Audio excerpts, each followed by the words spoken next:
Hey everybody, it's Brian back with the VIP Soundcheck, and I'm honored to have my friend Kennedy Fine with me today. Kennedy, thank you so much for joining me. Thank you so much for asking. Absolutely. So we've known each other through TikTok for probably a little over a year now. Yeah. I found you were doing a live stream, and I thought, man, this girl's voice is really awesome, and I love the music that you're doing. And so it was cool to see that you were coming. I saw you this past weekend perform live here in Nashville. Yes, at the Cobra. Absolutely. So fun. Yeah. So you did a fantastic job. How did it feel to go up on stage there? It was awesome. It was my very first time playing a show in Nashville, not just a writer's round. And so it was very different when you're up on stage with like your full band and you just get an hour to play all of your songs. So I wouldn't say it's a lot of pressure, but it's definitely a lot more moving parts to think about. Okay. So that's kind of like what I get on show days. It's not like a nervousness. It's like, oh my goodness, like I hope that everything aligns. But as soon as I step on stage, it's like exactly where I just know I want to be for the rest of my life. Sure. It's awesome, yeah. Nice. And you're from Oklahoma City, correct? Yes, correct. Okay. So was your whole band from there, or did you meet up with artists here? My whole band. Yeah, it's like a 12-hour drive. And so I was like, thank you guys so much for doing that. We should make the most of our time out of it, that's for sure, yeah. Absolutely. So we were talking as we were walking up here, you're looking to eventually move to Nashville, relocate. Yes. So is that just to be closer to the music scene, or? I would definitely say so. Okay. Oklahoma music scene is really just now starting to grow, which is fantastic, and I'm really happy for all the artists there that are getting, to finally kind of see a different side of Oklahoma. But I do think for artists in my genre, for pop indie, Nashville has a lot more opportunities versus just country. You kind of get a mix of everything here.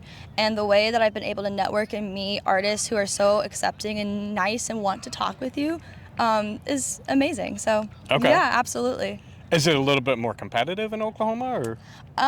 So surprisingly, obviously we have a big country scene. Surprisingly, I would say there's a big like punk and hardcore scene out there. Yeah, and no one, everyone always says that. Like really, like you would never would guess, but it's so true. And so I would just say that if you're like a pop artist like me or like indie, I think that the opportunities kind of shrink because we have a lot of like the grunge venues out there and like a lot of like house shows. But if you want to like play a venue like the Cobra or like the East Room, we have a lot more pop-centered venues here. I would say that's like the main thing, yeah. Nice. Yeah. Now, how long have you been writing songs? Since I was 12. So a while. Yeah. A while. Yeah. So is that something that you wanted to specifically be a singer-songwriter, or did you start out just wanting to sing, and how'd that come about?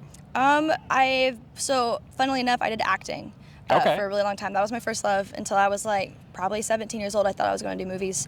But yeah, I started writing when I was 12. And because of my acting, I did theaters, so I kind of like had to learn to sing. And so that, surprisingly, is how I got into music, even though it was something I'd always loved. Okay. I had to start taking seriously for acting. And then when I was 12, I was like, I want to try to write a song. I was getting more into mainstream music, Taylor Swift, obviously. I love her. So that was a big inspiration. I was like, I'm going to try it. So I was 12, started writing songs, kind of put the two and two together. Yeah, so I would say when I was about 14, I came to Nashville for the first time. I realized that it wasn't just like a me thing, like, oh, people do this as a career. This is really cool. And so I started taking it more seriously and been doing it ever since. Yeah. Very cool. Yeah. Now, the first song, obviously, was Stars Are Broken. That's one, and I love that song. Thank you. And what was cool to me was not only the lyrics that you wrote, but you've got a really unique and cool delivery to your vocals. Thank you. So is that something that you have specifically worked on, or is that just that's who you are? And the stars are broken, who burn the sky, who turn the lights out on you and I was throwing wishes, what a waste of time. You were my world, I was a doubt in your mind.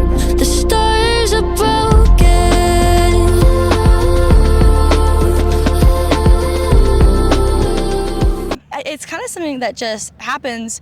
You're not the first person to tell me that, and it means a lot to me because I think it's a really great feeling as an artist when you can just be you, not have to, I guess, figure out that sound early on or try to imitate. It's a good feeling to just sing how you want to sing, write how you want to write, and people think that it's something that you've tried or have been doing for a while when it's just kind of like your own artistic creativity coming out. That was the cool thing, and not only did you sound unique, which is cool because you hate to say it, but especially in pop music, it sounds like 90% of people sound the same. Right. And that's the thing that you've kind of distinguished yourself. But in not only just sounding different, you can tell that the emotion and that you're feeling what you're singing. Thank you. And that was one of the things that, I was hearing you sing it live on TikTok. And so that's even harder because it's like through a phone, to have that come through. And then, of course, to hear you live, it was incredible having the whole band. Thank you. Because it kind of fleshed it out a little bit more. Yeah, 100%. And so when you're writing a song, are you writing it from the perspective of, hearing the whole band, or is it just more of like the acoustic, intimate kind of setting? So I would say acoustic, intimate setting. I just got my band. So it's kind of funny. I say band, but it is me as a solo artist. They're backing, but it does not feel that way. Like we've all gotten so close. We've really bonded. So, but it's kind of new. We started playing shows together in February, and I'm not going to lie, I've written a lot since February. I haven't actually went out and played a song that I've written since I got my band. Okay. Because now I'm kind of like nervous. I'm like, oh my goodness, like real musicians have to hear this and learn it. I really hope that like they like it, and so now I feel like I have a little audience that I have to like, be like, guys, do you think this is good? Like, can you play this? And so I haven't really tried to write new stuff and like that perspective yet, but it's definitely coming. I think that it's helped me grow a lot as an artist too, seeing other musicians do their thing. Like I don't play drums, I don't really play bass, and so getting to see how they break down my songs from their perspective has really helped me in my artistry and my writing, and maybe not that I never appreciated music fully, but I think appreciate it from a performing perspective. More fully. Very cool. Yeah. Now, have you played some of the new songs for them? Had them listened to it yet, or? Yes. There's some they don't know about. If you're watching this, oops. But some of them, yeah, for sure. Nice. Yeah. Now, where do you get inspiration for a song right now? I mean, do you intentionally sit down and say, okay, I'm going to write for the next few hours, or is it as it comes to you? So I either wait for something tragic to happen to me, obviously. Hopefully that doesn't keep happening. Hopefully that doesn't keep happening. I just need like one more breakup, and then we're good to go. So I wait for that, or I would say that my best songs come from, maybe not tragic, but like when something in my life is going on or happening. Sure. I think that my creativity is kind of instant in those moments because I know, well, I have something to say about this. So it's easier when you already have something to say in the first place. But, you can't always wait around for that to happen. You want to keep working that muscle. You want to keep the practice, honestly. So there are days where I'll go in my room and I'll be like, I'm going to write a song. I don't even care if it's good, but I'm going to write it and just kind of get the juices flowing. And it doesn't always turn out how I want it to in those instances, but a lot of times I'll take lines from those throwaway songs and make it something great. And well, I say great, make it something better. I think sometimes it takes a while for a song to be great. You got to keep working on it. Yeah, for sure. Now, have you found that maybe something that you wrote a few years ago and thought, this isn't something I want to do, and then come back to it later and maybe it hits you in a different way? It's so true. I don't know. I did play at the Cobra. I played a song called Vogue and Rolling Stone at the Cobra. I had that in my voice memos for 2 years, but just the hook. I can be an it girl. I can write a hit girl, Vogue and Rolling Stone. And I was like, I don't know what to do with this. And then 2 years later, I watched this TV show called Daisy Jones and the Six, and I was like, this kind of has the vibe.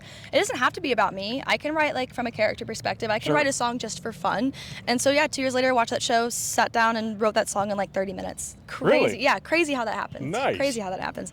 So yeah, or even songs I wrote when I was like 12 or 14 that I was like, oh my God, like this is so good. I'm going to be famous in just like 6 months. It's beautiful. And I'll look back, I'm like, yeah, I'm not playing that out. And my mom will be like, oh, really? It's so good. I'm like, you have to say that. You're my mom. Yeah, exactly. And also, you wrote it when I was 12, and you loved me when I was 12. So, like, of course you're going to like it.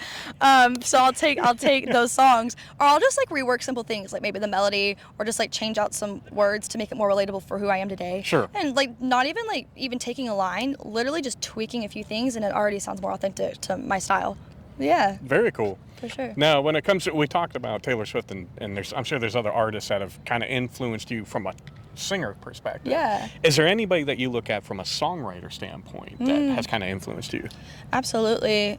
Taylor Swift still is one. Sure. I would say I love Phoebe Bridgers. I love her songwriting. Okay. I love her style. And kind of in the same vein, I would say Adrienne Lenker as well. She's in the bit, if you don't know Adrienne Lenker, you might know Big Thief. That's her band. Okay. And I love her. Best compliment I ever got is I played a writer's round one time and someone came up to me after and they didn't say I sound like Adrienne Lenker. They said that your writing style sounds like Adrienne Lenker. Nice. And I was like, that was kind of the point. So I'm glad. You should have been like she learned from me. No, literally, I should have been like Adrienne Lanker.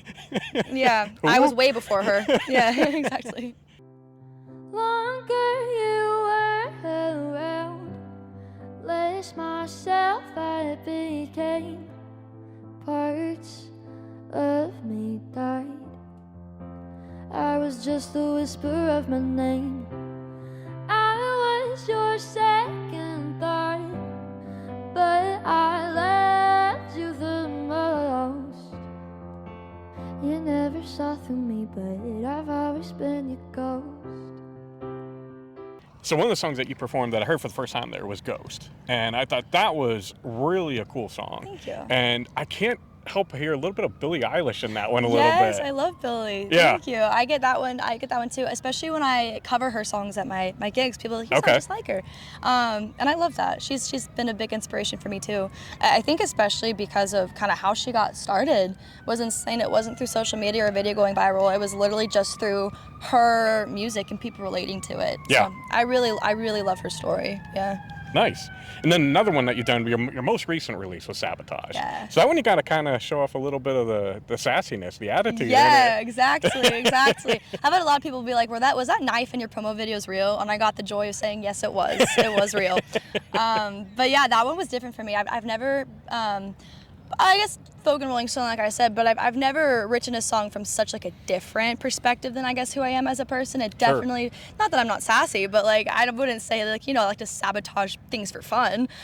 So that was like a very different experience, and I've never released a song like that. And honestly, I'm glad I did. People have related to it. Even though not fully, I keep finding myself relating to it more and more, even if not fully. So it's just kind of crazy how you can find authenticity even in things that you weren't really trying to find authenticity in, even if it was just for fun. Yeah. It kind of had to be fun to go bad, become a heel for a little bit. Oh yeah, for sure. I wanted some of my friends to fear me there for a little bit, be nice to me, pay me back the money they owed me, and then go on our happy little ways. Yeah, like I still got that knife. Exactly, it's in my back pocket. Yeah, it's not. Yeah. Very cool. I'm done playing nice, done saying please. The one that I love is me. It's more fun to sabotage. Breaking hearts goes down like medicine to me. Twisted remedy. I get what I want. The passenger comes second to the driver's seat. So on the counter, 1, 2, 3, watch me sabotage. Now I noticed that, was it Ghost that you did, what was it, the Tiny Desk? Yeah, oh wait, no, for NPR, my audition, it was Criminal. Criminal, okay, yeah. So how was it going through that process? Because I know a friend of mine from back in Erie, she did that, Brooke Surgener, she was part of the Tiny Desk submission. So, and that's the first time I ever heard of it. So I thought that was kind of cool. How did you become aware of that? So I'm not even gonna lie, I saw an ad on Instagram for it 2 days before the submissions closed. I was like, well, I have to do it. It looked like too good of an opportunity to pass up, and so it was my mom's desk. It wasn't my desk, but it was a desk, and I got in front of it, and I think I whipped that video out in maybe like 10 minutes. My thing is I can't listen to myself sing and stuff on camera for too long because it doesn't matter how many times I listen to it, I will hate it every single time. Gotcha. So I made my mom stand in the room with me filming, and I did 3 takes, and I let her choose the best take. I was like, don't show me, you choose the best one, and then now we submitted it. Okay. Yeah. With everybody asking why we fell apart without a sign. I know it's easier to tell a lie. One on your head to take the stand. To you the truth's convenient, understandable. So go ahead and make me a criminal.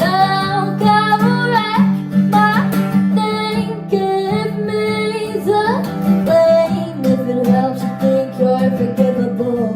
Go ahead and make me a criminal.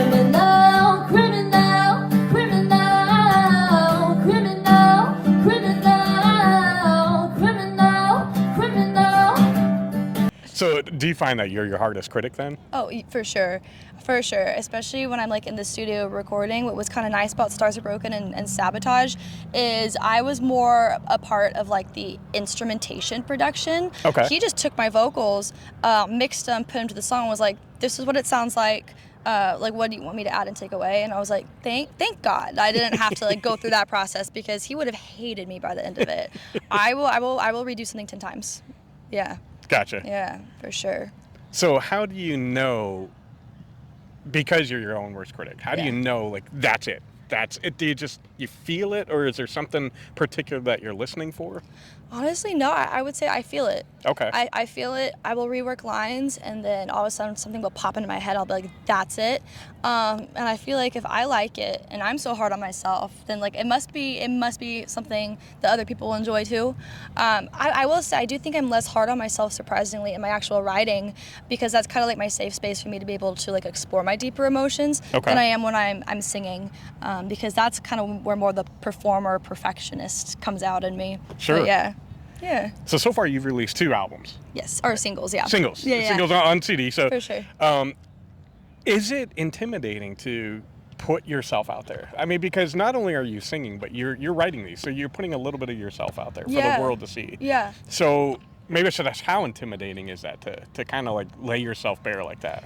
It depends on the song. Sabotage wasn't, because like I said, it was such like a character song.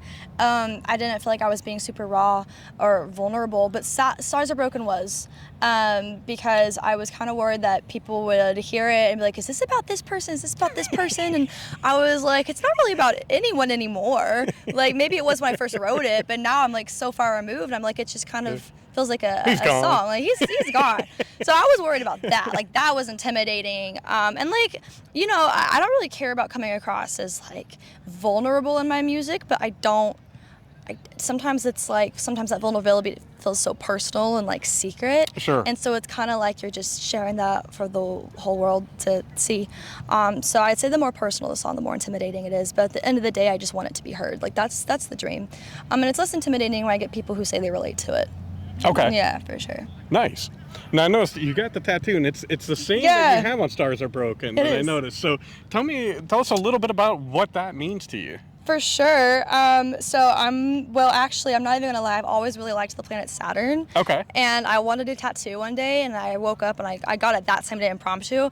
And my mom was like, what are you gonna get? And I was like, I don't know, like I like planets, let's go with Saturn. And I looked it up, and I'm a Capricorn, and my planet is Saturn. Okay. So I was like, okay, well this is perfect. No wonder I've always thought it was a cool planet. So I did that, and then I did the stars because my song The Stars Are Broken, and then 19 because that's how old I was when it released. Okay. So last year, yeah, for sure. Very cool. And the postage stamp because I thought it was aesthetic, and I think I'll still like it in 20 years. Fingers crossed. There you go. Yeah. There you go. Absolutely. But it's my most personal one that I have. I think that everything about it is very me, from the age I was to my sign to the stars. So I ended up making it my logo. And I didn't know when I woke up that morning that that's what was going to happen, but I loved it so much. I was like, this is now my logo. Yeah. Yeah. It's now for the rest of your life when you see it, it'll remind you of that. So that's exactly, pretty cool. Exactly. And I like it because it's like if anyone ever buys my t-shirt, we're matching. And I think that's kind of cool. You know, you have a little bit of a connection with your fans now. So I love it. It's kind of like your brand. So that works. So exactly. It was perfect. It was so perfect. Very cool. Yeah. Now, you'd mentioned that you started out acting, and that's what you thought you wanted to be. Yeah. Has that helped prepare you for getting up on stage in front of people while you're performing live? Yes, honestly, yes. And the more that I get on stage and perform, like the more I can see that correlation. Sometimes I'm having a really bad day, and I really don't want to perform. And you gotta smile. And I gotta smile. And I gotta like work the crowd. And yeah, that's definitely when the acting comes. That doesn't happen a lot. It's never me of like not wanting to perform, but like if I'm having like car issues or I'm like running late or I get bad news about my personal life, and then it's like, you're on in 10 minutes. But by like the end of the performance, I'm always like, I think that performing really makes me feel at home more than anything. So it's kind of like, you know, getting on stage and getting started can be hard on those days. But then once I'm there, it makes me feel better. Okay. And I also think that acting made me more extroverted and yappy, if you can't tell. So it definitely helped with like the networking and the like how to present yourself and things like that. So sure. Absolutely, yeah. Nice. Now, again, you know, seeing you live, I was impressed, and I told your mom about this. It was like you'd been doing it for years. Thank you. I mean, you interacted with the crowd. Even you couldn't get the set list to go, so you but I mean, you handled it well, and that was something that I know a lot of people recognized. And so, was that truly that you were calm, cool, and collected, or were you kind of freaking out and you were just hiding it, or? Honestly, I really was pretty calm. Nice. I'm kind of like it is what it is person, so make the most out of it. It's live performing, so something usually goes wrong. I mean, I wouldn't say usually, even if it's just like before, like I was having problems with my in-ears and stuff and it gets fixed, but nothing's ever gonna go like boom, boom, boom, boom, perfect, perfect, perfect, perfect. So I kind of just like learned to deal with it, yeah. Sure. Absolutely. You've talked about doing writers' rounds. Yeah. And have you sat and done writing sessions with other writers, or has it all just been yourself? I have. I actually, so Stars Are Broken and Sabotage were with other writers here in Nashville. Okay. I knew that I was writing for me. I knew that I wanted to release music. I got a list of song titles together and concepts to go with each one, and I presented them to the writers. And then we built off of that, and it was amazing. I don't think that I have anything planned in the future that I've co-written to release. Okay. So far, I think the next maybe 2 or 3 releases will be me. But there's definitely other songs I've written here in Nashville with some wonderful people that I want to release sometime next year. Absolutely. Nice. Yeah. Now, do you have a time frame in mind of when your next singles are you're planning? Yeah, so my goal was October. I have been in Nashville for like almost 9 days now, and surprisingly in like the music, when it comes to the process from recording to like a month of promotion to making the content, 9 days can kind of just like throw a wrench in all of that. So now I'm actually thinking I'm going to have to push it back later.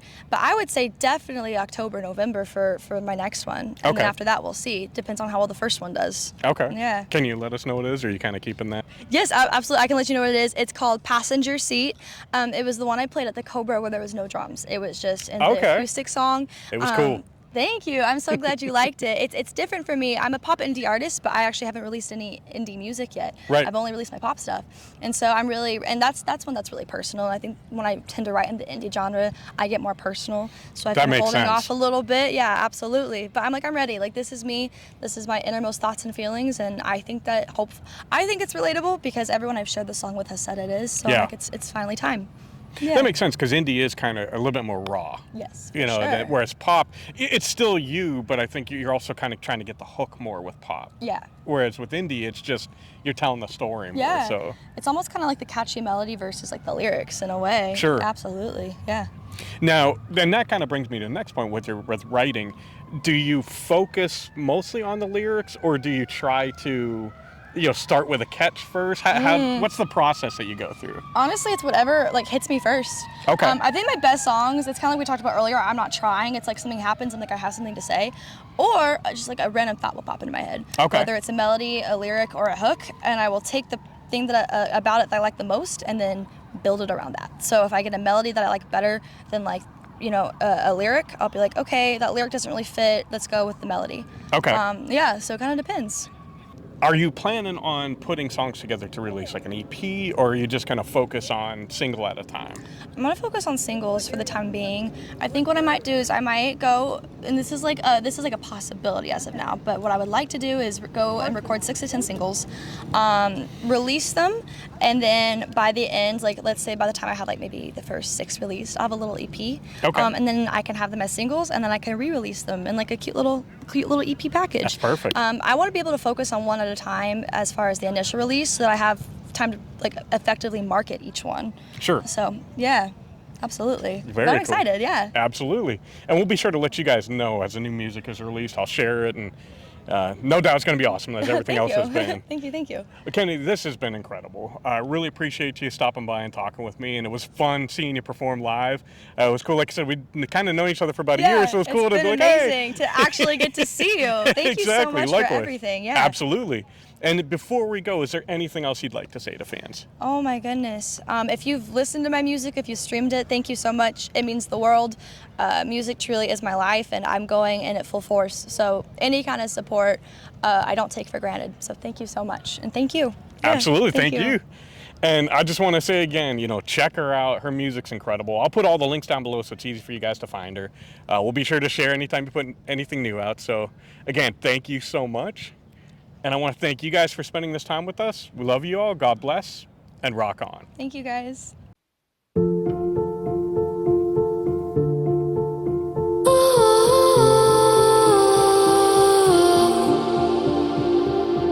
Still see the spot where you would park your car.